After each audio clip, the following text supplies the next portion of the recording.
ที่26พฤษภาคมปี2026นี้วิทยาคารสันติบาลประชาชนกระทรวงป้องกันความสงบได้จัดพิธีหวนคืนมูลเสือวันสร้างตั้งกำลังพลาธิการป้องกันความสงบครบรอบ55 ปี2พฤษภาคม1971 2พฤษภาคม2026และเผยแพร่ผลสำเร็จของประชุมสรุปการจัดตั้งปฏิบัติเวียกงานกระทรวงป้องกันความสงบประจำปี2025และทิศทางแผนการเวียกงานชุดสุ่มปี2026โดยการเป็นประธานของพันเอกปริญญาเอกศรีพลพันธวงศ์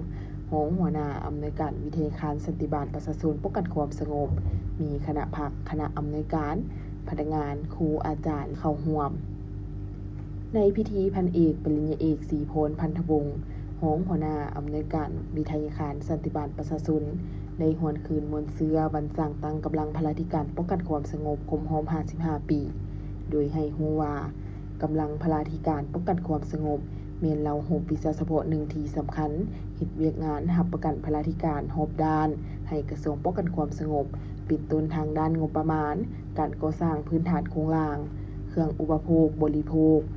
อาวุธยุทโธปกรณ์ทรัพย์สินที่ดินพาหนะเทคนิคน้ำมันเชื้อไฟ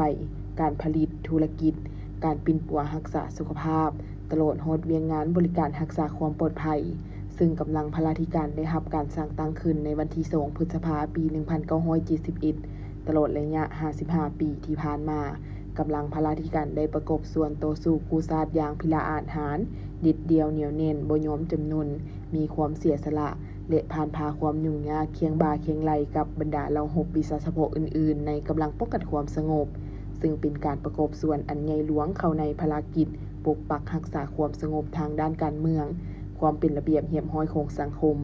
และการพัฒนาเศรษฐกิจสังคมของชาติทั้งเป็นการปรับปรุงก่อสร้างกำลังป้องกันความสงบโดยเฉพาะแม่นกำลังพลาธิการให้มีการเติบใหญ่ขยายตัวตลอดมาจากนั้นในพิธียังได้เผยแพร่ผลสำเร็จของประชุมสรุปการจัดตั้งปฏิบัติเวียกงานกระทรวงป้องกันความสงบประจำปี2025และทิศทางแผนการเวียกงานชุดสุ่มปี